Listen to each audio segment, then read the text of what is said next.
Bom dia, irmãos. Bom dia. Tudo bem com vocês? Espero que esteja tudo bem. Prazer estar aqui com vocês novamente.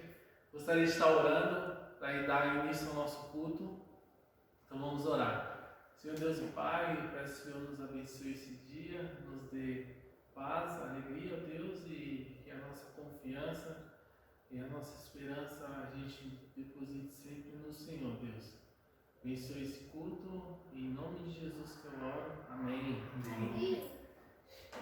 Irmãos, para iniciar, eu peço que os irmãos abram em 1 Tessalonicenses, capítulo 4, versículo 1, que a palavra de Deus diz: Finalmente, irmãos, nós vos rogamos e exortamos no Senhor Jesus, que como de nós recebestes, quanto à maneira por que deveis viver e agradar a Deus, e efetivamente estáis fazendo.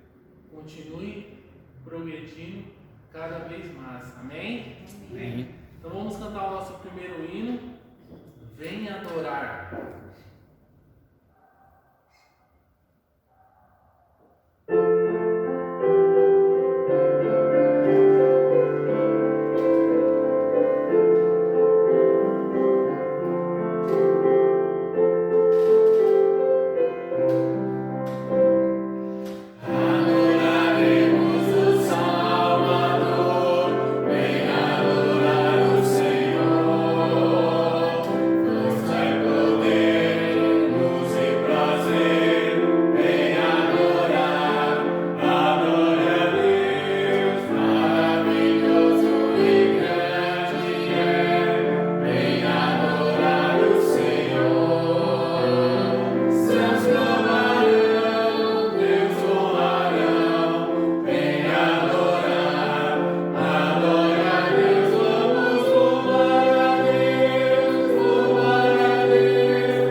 Eu quero parabenizar você que fez aniversário de casamento, de batismo. Nós cantaremos aqui o hino e quero que você se sinta abraçado e nós estamos com muita saudade.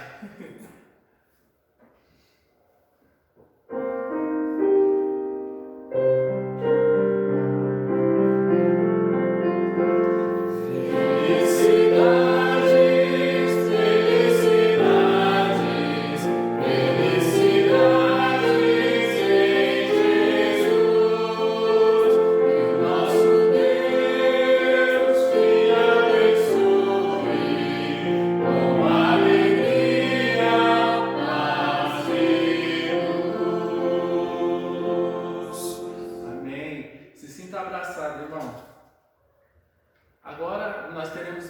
especial, então vai passar um vídeo dos irmãos fazendo especial. Bom dia, igreja. Que a paz do Senhor esteja com todos. Louvarei ao Senhor com a poesia de Mirtes Matias. Louvor, só louvor. Hoje te escrevo, Senhor, mas não para fazer um pedido. Quero que seja apenas só louvor. Como o canto de um passarinho, como um rio que no leito corre, como um botão que se transforma em flor. Um poema que se faça hino, e qual incenso chega a teus pés. Nem pedido, nem queixa, nem voto, Senhor, mas apenas louvor ao Deus grande que és. Como és grande, Senhor, como és grande, muito além do que eu posso cantar. Mais que o verde de todas as matas, do que a areia de todas as praias, do que todas as águas do mar.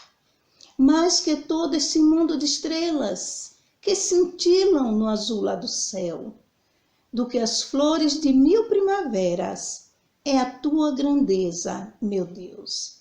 Como és grande, Senhor, como és grande, em cuidado, bondade e poder. Quando falha todo recurso, é que a alma começa a entender. Quando todas as portas se fecham e até a esperança se vai, só há uma frase que fica nos lábios: Deus é grande, é bom e é Pai. A ti, pois, Trino Deus, toda a glória, Deus Pai, Filho e Consolador. Que todo joelho se dobre, proclamando que és o Senhor. Que todas as vozes se elevem em louvor, só louvor, só louvor. Amém. Amém, irmãos? Amém. Deus abençoe vocês. Nós cantaremos nosso próximo hino, Crer e Observar.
Agora vamos cantar mais um hino.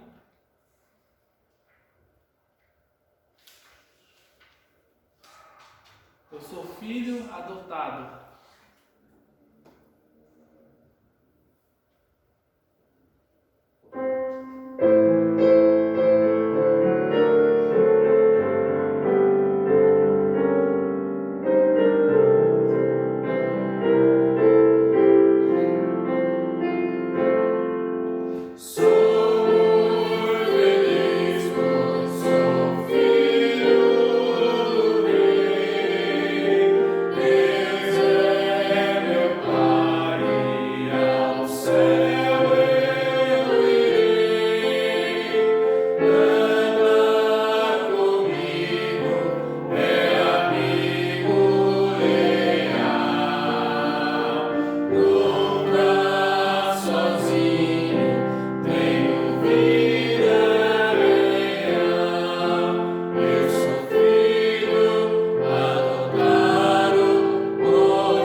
Bom dia, meus queridos irmãos. Nós estamos aqui para estudar um pouco mais a palavra do nosso bom Deus. E acredito que não vai dar para terminar esse estudo em uma etapa só, tá bom, meus queridos? Mas nós vamos estudar. O importante é estudarmos a palavra do nosso Deus na nossa escola bíblica dominical, na nossa EBD. Gostaria de começar lendo um texto que se encontra em 1 Tessalonicenses, capítulo 4, versículo 1. O título do nosso estudo é Nisto mesmo abundeis cada vez mais. Nisto mesmo abundeis cada vez mais. O texto fala: finalmente, irmãos, vos rogamos e exortamos no Senhor Jesus, que como aprendestes de nós, de que maneira deveis andar e agradar a Deus, assim como estáis andando, nisto mesmo abundeis cada vez mais. A fé cristã, em sua inteireza, é eminentemente prática. Sim, a nossa fé, na sua totalidade, ela é prática e deve ser prática. Todas as nossas doutrinas, elas deveriam ter alguma aplicação prática em nossas vidas, ou seja, aquilo que nós cremos e defendemos, isso deve ter na minha vida e na sua vida uma aplicação prática em toda a sua inteireza. Para os santos, isso significa que deveriam ter vidas santas. Você crê e defende a santidade do cristão? Então, a sua vida, ela deve ser santa. Para aqueles que receberam privilégios espirituais, isso quer dizer que deveriam compartilhar deles com outras pessoas. Qual o dom Deus tem dado a você? É um dom para que você compartilhe de conhecimento para com as outras pessoas? Então faça isto. Isto é viver na inteireza da nossa vida, daquilo que Deus tem concedido a cada um de nós. Colossenses capítulo 3, versículo 1 e 2 diz o seguinte: portanto, já que vocês ressuscitaram com Cristo, procurem as coisas que são do alto, onde Cristo está assentado à direita de Deus. Mantenham o pensamento nas coisas do alto e não nas coisas terrenas. Está vendo aqui a vida prática? É impossível enfatizarmos exageradamente o lado experimental da nossa fé sem a vida diária apropriada. A mera doutrina não nos faria bem algum. Vou ler de novo para você. É impossível enfatizarmos exageradamente o lado experimental da nossa fé sem a vida diária apropriada. A mera doutrina não nos faria bem algum, ou seja, você viver só por regras e dizer que isso faz diferença, não vai fazer diferença na minha nem na sua vida, não vai fazer bem para ninguém. Essa é a mensagem do segundo capítulo da epístola de Tiago. Sim, quando você olha para Tiago capítulo 2, você vai ver que ele exige sim fé, mas exige também a prática desta fé. A nossa conduta, ela deveria ser governada pela confiança em Deus. Marcos capítulo 11, versículo 22, vai mostrar isso para nós, que a nossa conduta deve ser governada pela nossa confiança em Deus, mas também pelo temor ao nosso Deus. 1 Pedro 2,17 vem falando sobre isso, que nós devemos temer realmente a Deus, ter reverência a esse nosso grandioso Deus. E também pelo amor ao nosso bom Deus. Marcos 22, 37 fala sobre isso.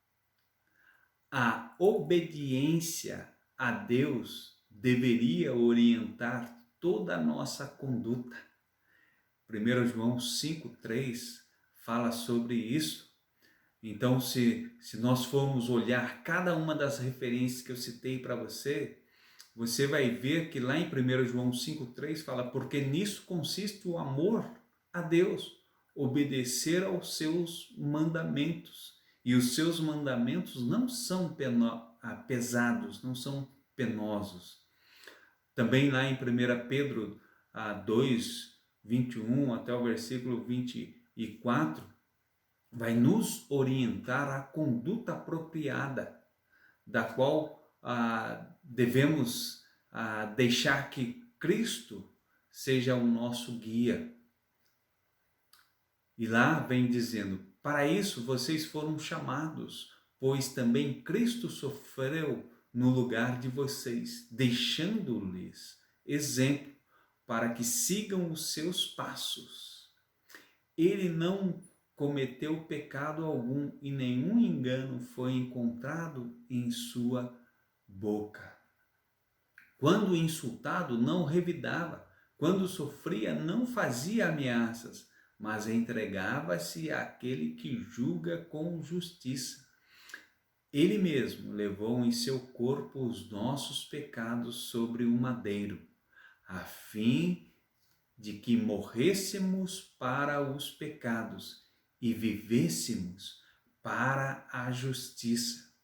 Por suas feridas fomos curados. Então veja que Cristo Jesus é o nosso exemplo máximo e nós devemos seguir o exemplo de Cristo. Ou seja, a nossa conduta cristã, ela deve abundar, superabundar cada vez mais. Todos os crentes fazem parte de uma família santa, da qual ninguém participa se não estiver sendo santificado. Ou seja, você faz parte da família cristã? Você já entregou sua vida a Cristo Jesus? Deus já santificou você, posicionalmente falando? Você já se tornou um crente?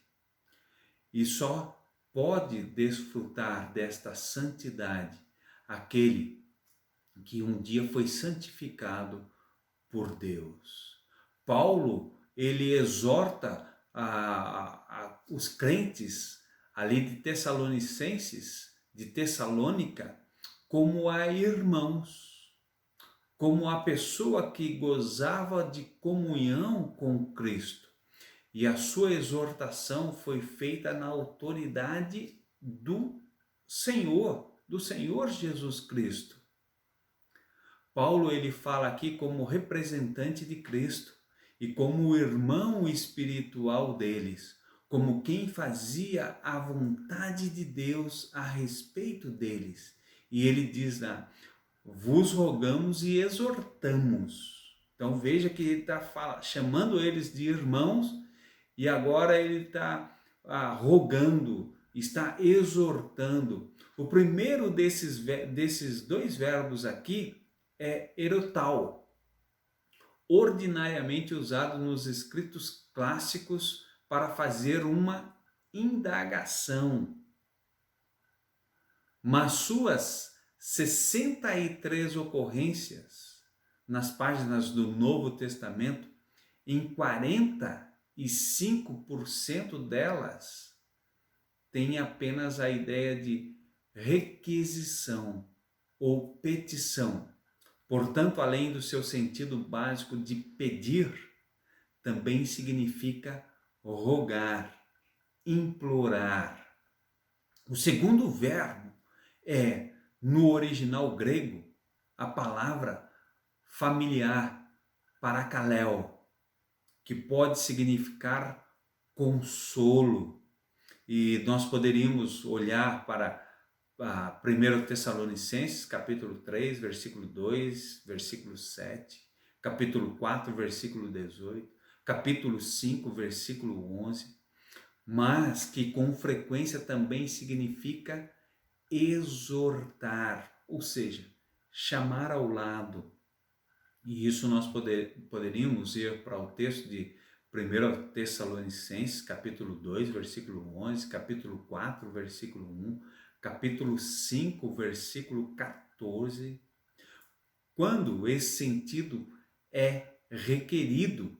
Então, Paulo, ele vem chamar a atenção desses amados irmãos, ele vem primeiramente rogando e depois ele dá uma exortação para eles. Desse vocábulo grego é que se deriva um dos títulos dado ao Espírito Santo, o nosso Consolador, o Parácletos, que é o nosso Consolador. Essa declaração nós podemos encontrar, em João capítulo 14, no versículo 16, onde Cristo Jesus, ele animando os seus discípulos, falando ali da sua ida para os céus, mas que não deixariam eles sem um Consolador, sem aquele que iria estar com eles. João 15,16 diz o seguinte: vocês não me escolheram, mas eu o escolhi para irem e darem fruto, fruto que permaneça, a fim de que o Pai lhes conceda o que lhe pedirem em meu nome. Então veja, meus queridos irmãos, no que é que nós devemos abundar. Nós devemos cada vez mais fazer além daquilo que nós já estamos fazendo. E por quê? Porque nós fomos escolhidos por Cristo Jesus. E é Ele quem designou a mim e a você para estarmos nesse mundo dando testemunhos de um verdadeiro cristão. Essas duas palavras consideradas juntamente tornam mais enfáticas as instruções paulinas que se seguem. À instância dos dois termos usados em conjuntos nos papiros do período e, finalmente, no grego temos o termo loipon. Quando olhamos para o nosso texto base, nós encontramos lá Paulo, então, dando essa exortação através de um rogo que ele faz para esses amados irmãos, e ele fala: e efetivamente estáis fazendo. No grego encontramos a expressão katos, katoskai peripeteite, cuja tradução mais literal seria: conforme também estáis andando. Veja que eles já estavam andando, caminhando nas exortações do apóstolo Paulo. Eles já estavam fazendo aquilo que Paulo havia pedido para eles. E Paulo estava esperando deles o fazer além daquilo que eles já estavam fazendo. Mas eles estavam. E veja que a Bíblia fala que efetivamente estáis fazendo. Quantas vezes eu e você deixamos a desejar. Sabemos o que temos que fazer, sabemos o que é correto, o que é certo dentro da palavra de Deus, mas às vezes nós falhamos. Efetivamente não fazemos aquilo que deveríamos fazer. Paulo, ele convocou os crentes de Tessalônica não apenas para uma nova maneira de andar, mas igualmente para o aprimoramento dessa maneira de andar. E isso é muito interessante. Quando você olha para a convocação, para o rogo de Paulo, para a exortação que Paulo dá para esses irmãos aqui de Tessalônica, ele não apenas chama a atenção deles para uma maneira de andar, mas igualmente para o aprimoramento dessa maneira de andar. E isso aqui em todas as áreas cristãs. Como que está o seu amor a Deus? Como que está o seu amor ao próximo? Como que está a sua dedicação à leitura da palavra de Deus? A oração. Você tem orado pelo nosso governo? Tem orado pelo nosso país? Você tem orado pelo nosso mundo? Como que está isso? Um exemplo bem clássico sobre isso era quando eu estava servindo o exército, sobre a marcha. Tinha que aprender a marchar, virar para a direita, virar para a esquerda, e os comandos você já ouviu e deve ter ouvido muitas vezes: direita, volver, esquerda, volver, né? Quando também nós estávamos parados, né, enfileirados, e de repente ouvíamos o som da corneta, ou então o comando dado por um sargento, por um tenente, pelo comandante da tropa, naquele momento, ele chamava a atenção: tropa, atenção, sentido,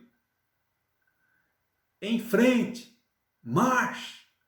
Então nós precisávamos aprimorar tudo isto. E como é que nós iríamos aprimorar a marcha? Marchando mais e mais. É interessante porque quando você entra no quartel, para servir o ano no exército, você passa um período de quarentena. Sim, você fica um período lá para você aprender a marchar. E você só vai aperfeiçoar fazendo cada vez mais.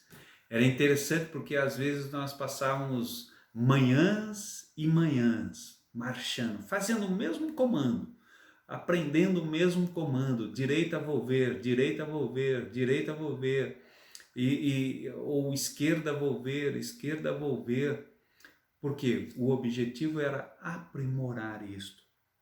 E Paulo, ele está chamando a atenção dos irmãos de Tessalônica para esse aprimoramento, o aprimoramento da vida cristã. E meus queridos, Paulo exorta também a igreja de Cristo Jesus a continuarmos fazendo isto. Eu e você precisamos aprimorar cada vez mais aquilo do qual nós efetivamente já estamos fazendo. Você está servindo a Deus efetivamente? Você tem usado os seus dons, os seus talentos efetivamente na obra de Deus? Então aprimore cada vez mais isto. Eu vou parar por aqui, tá? Por hoje, mas domingo que vem nós vamos continuar esta mensagem que traz edificação para a minha vida e para a sua vida. Vamos encerrar com mais uma palavra de oração. Pai maravilhoso, eu sou grato ao Senhor, porque a tua palavra, ó Deus, ela nos anima e nos exorta a nos aprimorarmos cada vez mais a caminhada cristã. Naquilo que nós já estamos andando, efetivamente fazendo, realizando, nós devemos melhorar. É o que o Senhor espera de mim, é o que o Senhor espera de cada um, ó Deus. Então faça isso em nossas vidas, ó Pai, e abençoa o teu povo, guarde aqueles amados irmãos que estão precisando, necessitando do auxílio do Senhor na sua saúde, ó Deus. Faça isso, ó Pai maravilhoso. Liberte, console, transforme, eterno Deus, vida também daqueles que estão ainda presos em um pecado ou outro, ó Deus, que efetivamente venham melhorar, venham fazer melhor para a honra e glória do teu santo nome. Guarde a cada um de nós, abençoa o dia de domingo, ó Deus, na tua santa presença, que cada um possa efetivamente fazer aquilo que agrada ao Senhor e que possamos assim nos abundarmos naquilo que devemos realizar para o Senhor. Essa é a oração no nome de Jesus. Amém. Meus queridos, tenham um ótimo dia. Deus abençoe a todos. Amém?